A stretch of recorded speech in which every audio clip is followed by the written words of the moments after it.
Getting things level is something that everybody struggles with. So I'm going to show you the really simple tool that I use, which is a square. Many industries use this, like woodworkers and stuff like that, but I don't always see a lot of jewelers using them. This particular one is made by Technique.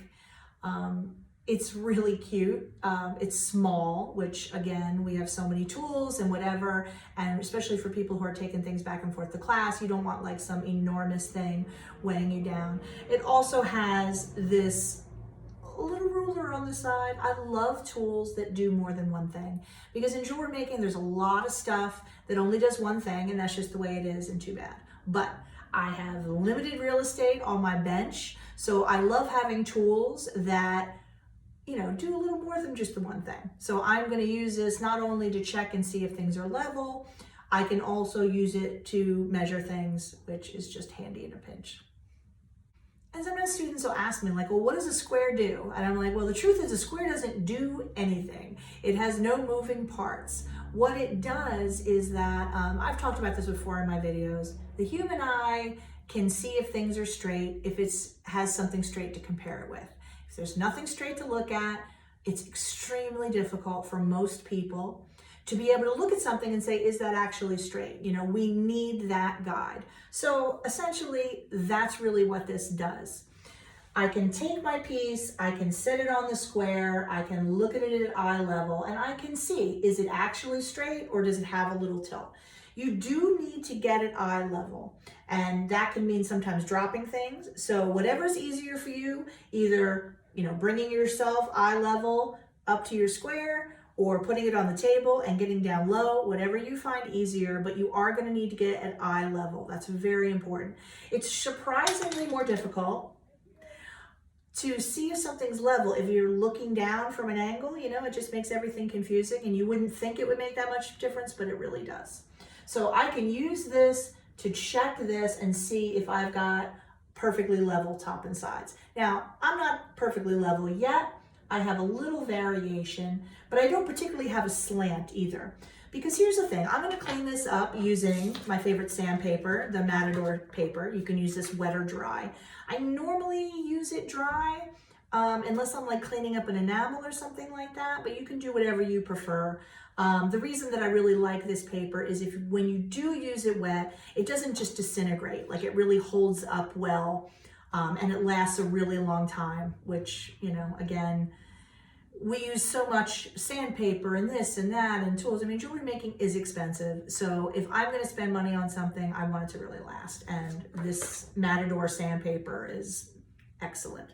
And it also has this really nice flexible backing, because I'm always doing the board secretary, right? So a lot of times I'm folding my sandpaper up and getting in there.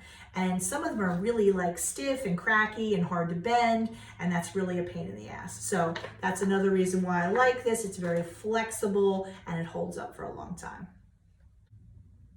So to sand my bezel on my sandpaper, I'm usually just going to put it on my bench or a flat surface, and you usually go like in little figure eights. What you don't realize a lot of times is that one of your hand positions is going to be more comfortable, and that's where you inevitably push hard, and it can end up making a slant. So normally you're kind of going in swirls or little figure eights to kind of equalize the pressure, so to speak. Because what I'm looking for on the bottom is I'm just looking for flush. Wherever the seam has come together has sort of disappeared, and it's just an even surface everywhere. And it's flush, and that's one of the reasons I love this sandpaper. It's nice and sharp, and it really removes the metal and gets right to it. I'll show you a little close-up of that so you can see what I mean, but especially things that you do all the time, it's so important to learn to do them the easiest and most efficient way, because jewelry making is incredibly time consuming, right? I mean, that's just a fact. And that doesn't particularly bother me, but on the other hand, I certainly don't want this sort of like mundane stuff to take up my whole day. I want to be able to do it and get through it and get on to something else. So that's that nice flush surface on the top that you're looking for when you sand. You want any like residue left from the seam or whatever to disappear so that you just have that nice level surface. So I flipped it over, I'm working on the other side.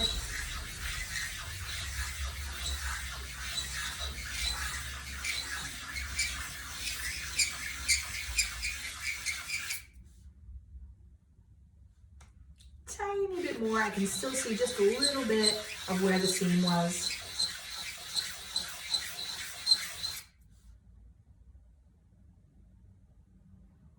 Okay, there it is, nice and flush on both sides. So that didn't take long at all. And that's really the point of using the right tools, is to minimize the time and the aggravation that goes into these things that you're gonna do over and over and over.